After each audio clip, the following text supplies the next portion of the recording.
Welcome to the Plato Paradigm, a paradigm shift in reading Plato's dialogues. Episode 76, Meno 70a. Meno is one of Plato's most popular dialogues, not only because it's fairly short, it's a bit longer than Hippias Minor and Euthyphro, but it's still fairly short enough for students to read parts of it. I doubt whether many actually read the whole thing.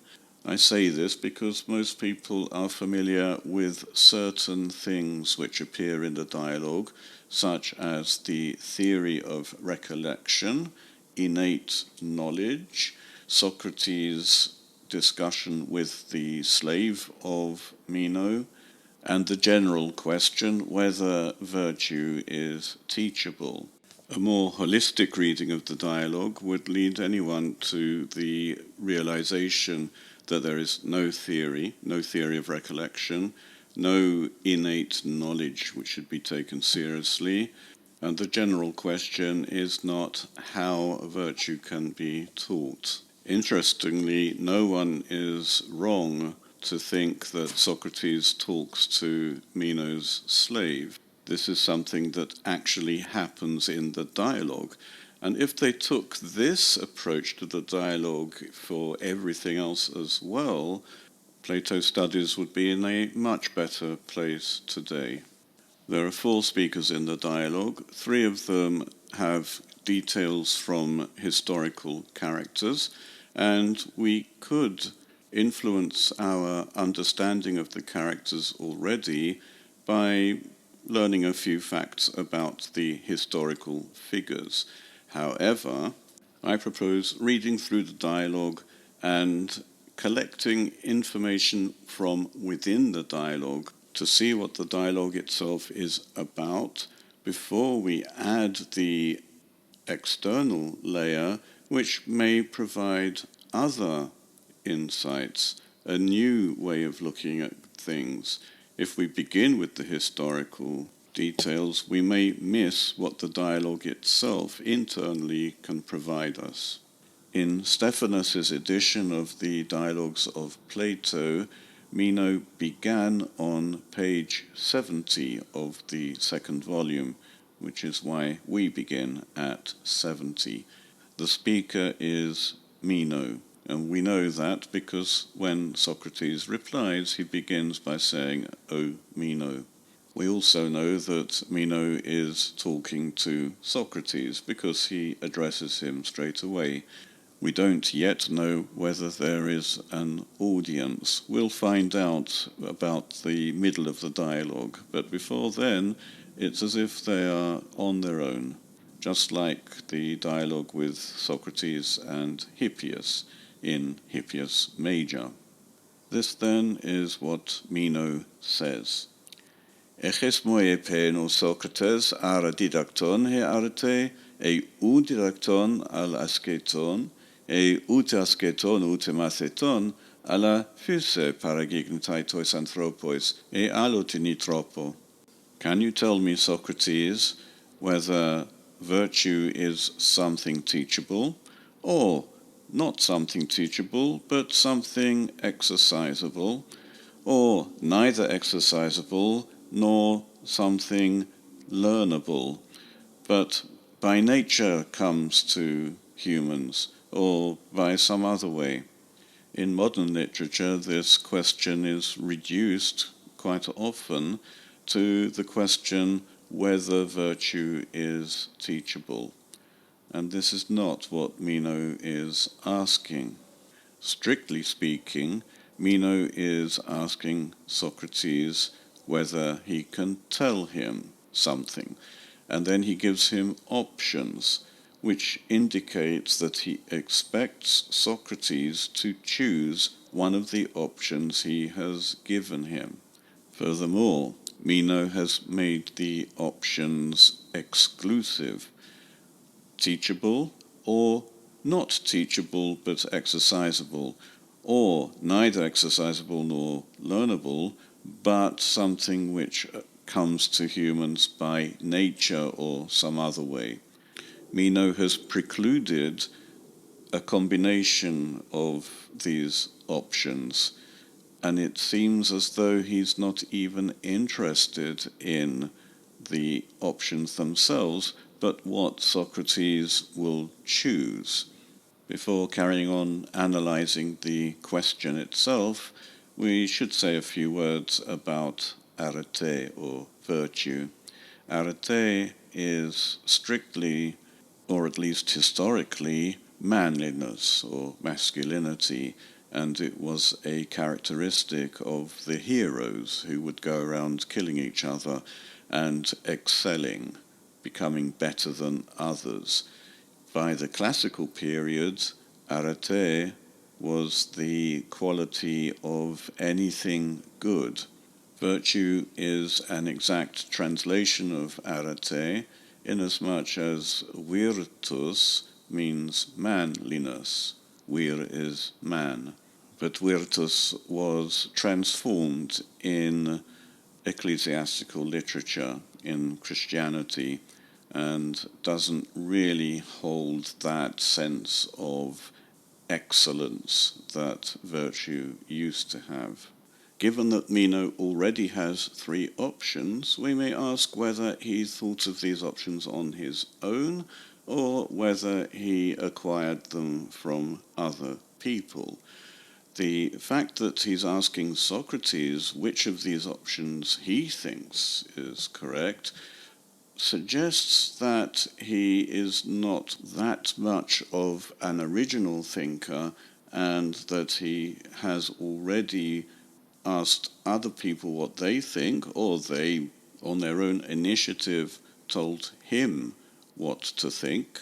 And this too may be part of the problem, that he's been given contradictory advice, that arete is one way or another way or another way, and he doesn't know.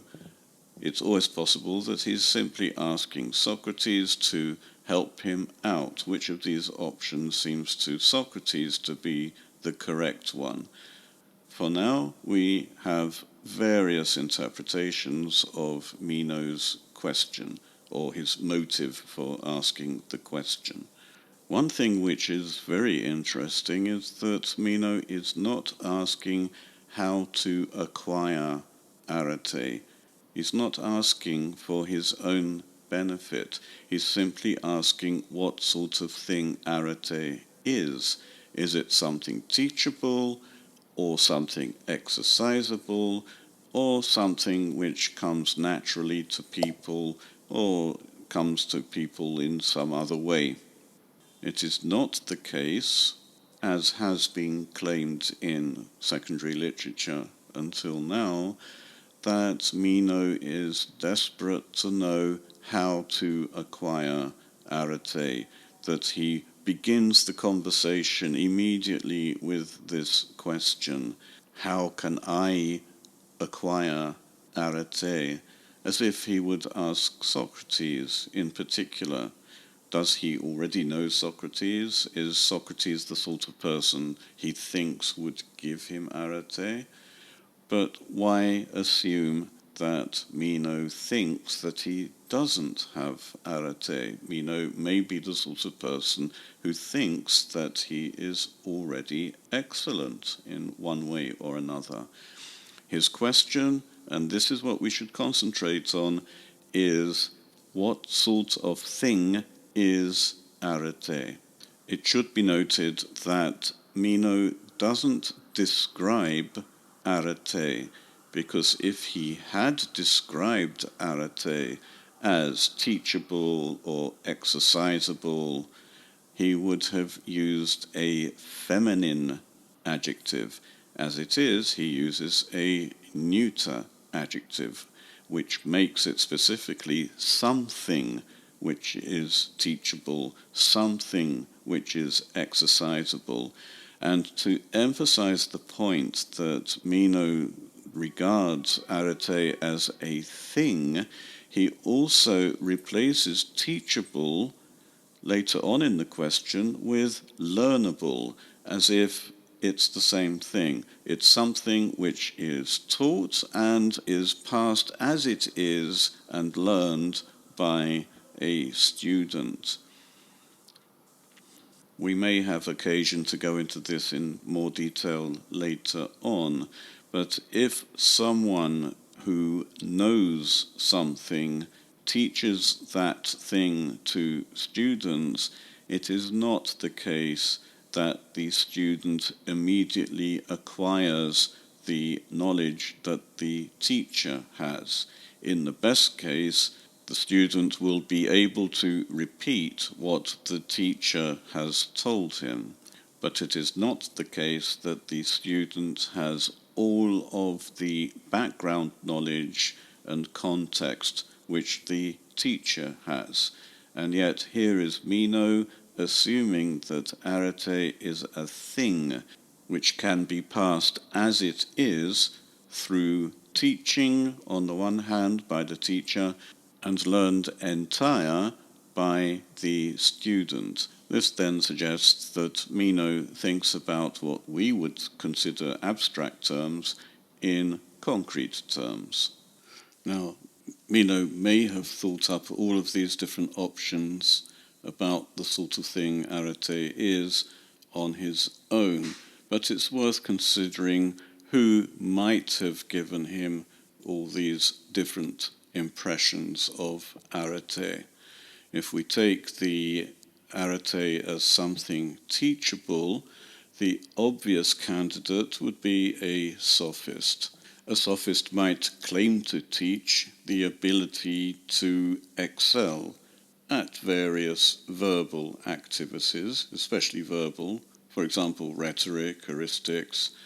And if it's someone like Hippias could claim to teach people to excel at any techne, because he's a master at many techne. One sophist who claims that arete is not teachable is Gorgias, and that will be relevant a bit later on. Who would teach that arete is exercisable?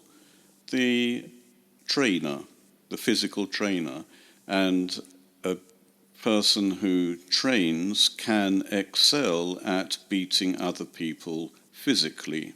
For the third option, any aristocratic parent would tell the child that he's naturally the best, he's an aristocrat, they're better than other people.